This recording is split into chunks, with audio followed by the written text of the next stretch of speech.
He heated a sharp needle until it glowed red, lightly dipped it in ink, and without any anesthesia, slowly and deeply pierced his own finger. These were not just names, but thorns that had pierced his heart for 60 years. Despite being a 76-year-old dementia patient, he was about to create a sensation throughout Korea. In 1942, during the Japanese colonial rule of Korea, Pilju's father was wrongfully imprisoned and tortured to death, while his mother went insane and died. His brother was deceived by a friend and forced into labor in a Japanese factory, where he died from exhaustion. His sister, after being sent away and forced into becoming a comfort woman, escaped and chose to hang herself, and the ones responsible for all of this were the 4 people engraved on his hand. At that time, they were all collaborators who sided with the Japanese, but after liberation, they miraculously transformed into heroes who saved the suffering. They were showered with countless medals and now each held powerful positions as chairmen, professors, presidents, and generals. But Pilju lived every day in hell. For the sake of revenge, he meticulously planned for 60 years. He wanted every one of these seemingly righteous traitors to face punishment.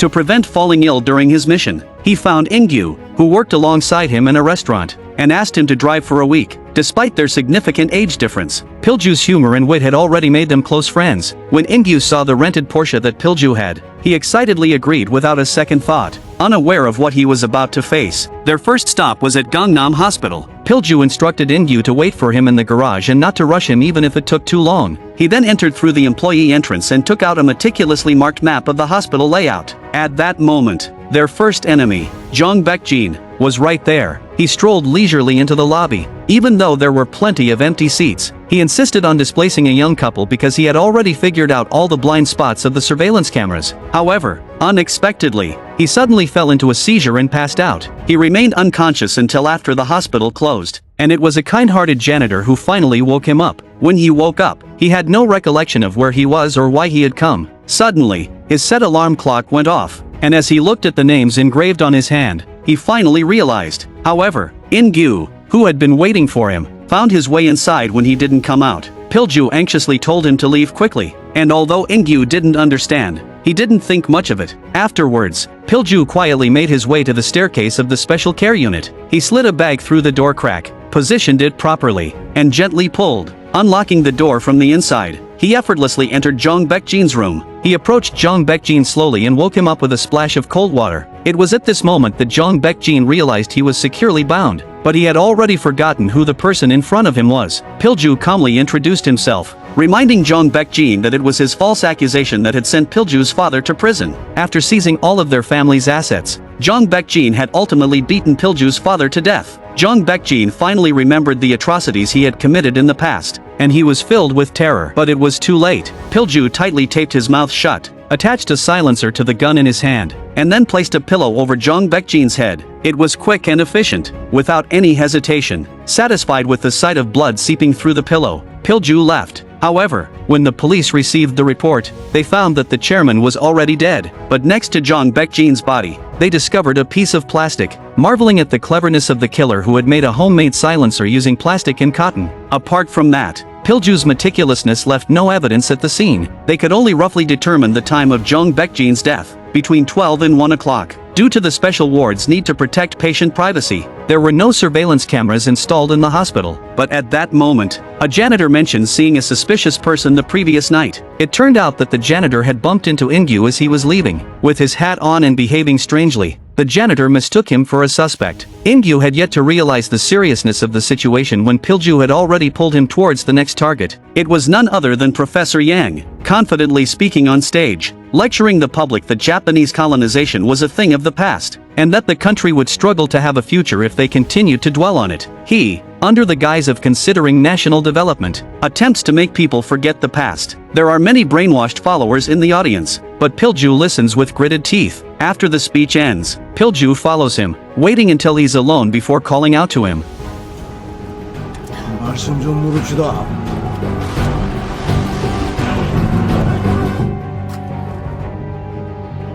여전히 새치 혀로 세상을 희롱하며 살고 있다.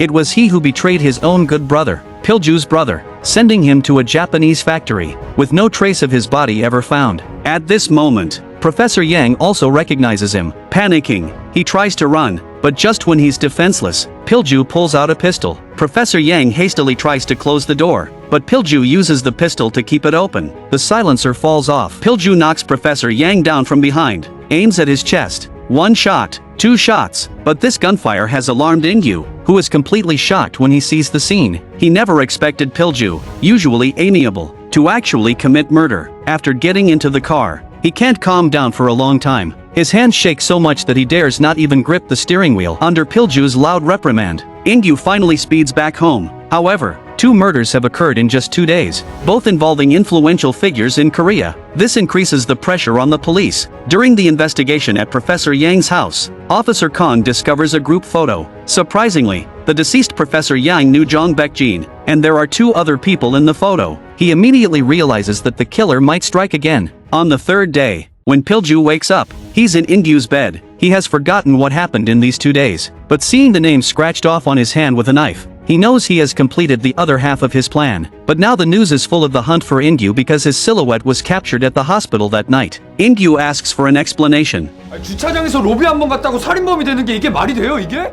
And Pilju tells him that the surveillance footage is too blurry, and it's impossible to tell it's him. Ingyu, inexperienced, decides to go to the police anyway. 사실 노인이 사람 죽였다는 걸 믿겠냐? 설사 네 말을 믿는다고 해도 나 혼자 했다고 생각하지 않을 거야. 네가 날 도와줬다고 생각하지. Ingyu is on the verge of going crazy. Pilju assures him that after this is over, he will surrender himself and not drag Ingyu into it. Before Ingyu can respond, a group of people breaks into his house. It turns out that Ingyu borrowed a large sum of money from loan sharks to treat his father's illness. The debt has skyrocketed to millions, and Ingyu can't repay it. He immediately makes up a reason, saying Pilju is his boss and promises to repay as soon as he gets his salary. Seeing that the other party is not easy to deal with, Pilju leaves Ingyu and walks away. But as soon as he steps out, he grabs a towel, wraps a chisel around his hand, and heads straight for a shiny car, smashing the glass. Hearing the commotion, they rush out. The man also wants to confront Pilju, but he is easily subdued. Then, Pilju takes out a wad of money, gives it to the boss, and asks him to fix the glass. The remaining amount will be paid back to Ingyu within a week. The man is impressed by Pilju's bravery and can only leave a business card before leaving. Even though Pilju helped Ingyu, he couldn't hide a murderer. He drove straight to the door of the police station, and just as he got out of the car, Pilju pulled out a pistol. 잠깐, 브래드 진짜 잠깐만. 네가 저기 들어가면은 넌 노인 3명을 죽인 살인범이 되는 거다. It must be said that Pilju's move was indeed clever. Ingyu quickly closed the car door and Pilju sincerely promised to only need a week's time, guaranteeing Ingyu's safety. Then, he took out a bag of money from the back, saying, "This is all the money I've saved my whole life. It's enough for you to pay off your debts and help your father with his treatment." Under the pressure and temptation, Ingyu was eventually convinced. 앞으로 몇 명 더 죽일 거예요?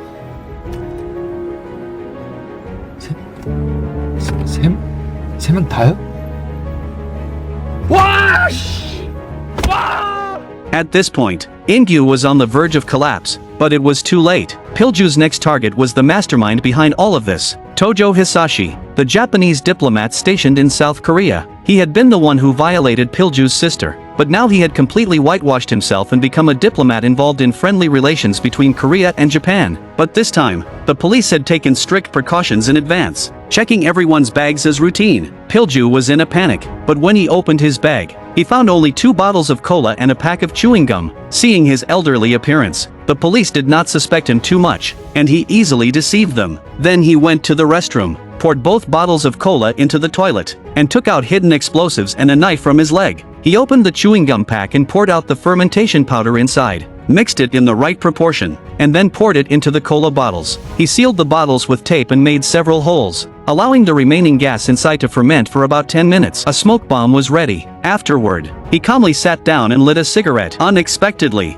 Officer Jiang happened to come to the restroom. Although Pilju claimed to have quit smoking, Officer Jiang smelled a strong smoke odor coming from him and sensed that something was off. He thoroughly checked the restroom, but Pilju had already cleaned it up. However, Officer Jiang was still not entirely at ease and asked his colleagues to investigate Pilju's identity. Meanwhile, Pilju secretly took out the smoke bomb. Just as Tojo Hisashi's speech was about to end, the police discovered that Pilju had been sitting in the seat originally occupied by the deceased Professor Yang. They immediately identified their target. But at this moment, Pilju slowly stood up. and as the two locked eyes, thick smoke filled the room. Officer Jiang anxiously tried to rush over, but the fleeing crowd blocked his way. Suddenly, there was an explosion under the table, causing even more panic among the crowd, and visibility in the room became increasingly blurred. Just as they were about to escape through the back door, Pilju caught up. He held the gun to Tojo Hisashi's head, and both of them dared not make any sudden moves. Tojo Hisashi tried to say something, but Pilju swiftly knocked him down. He then dragged him into the elevator. Officer Jiang rushed in at a critical moment, but he was too late. Suddenly, Tojo Hisashi resisted and knocked Pilju's handgun away, only for Pilju to grab it back. The two engaged in a life and death struggle. As Pilju was on the verge of being overpowered, he tightly covered Tojo Hisashi's mouth, gaining the upper hand. Tojo Hisashi finally felt fear and fell to his knees, begging for mercy. However, Pilju wasn't willing to give any chances. By the time Officer John reached the first floor, Pilju had disappeared, leaving behind only a corpse. They immediately locked down the entire building. At this moment, outside, Ingyu received a phone call from Pilju, instructing him to bring medical staff to the fourth floor, claiming that someone was injured. When the medical staff arrived, they discovered he was holding a gun. Meanwhile, there was strict screening happening downstairs, but suddenly, 2 gunshots rang out, causing the crowd to descend into chaos once again. Meanwhile, Ingyu had changed into the medical staff's uniform and pushed Pilju out,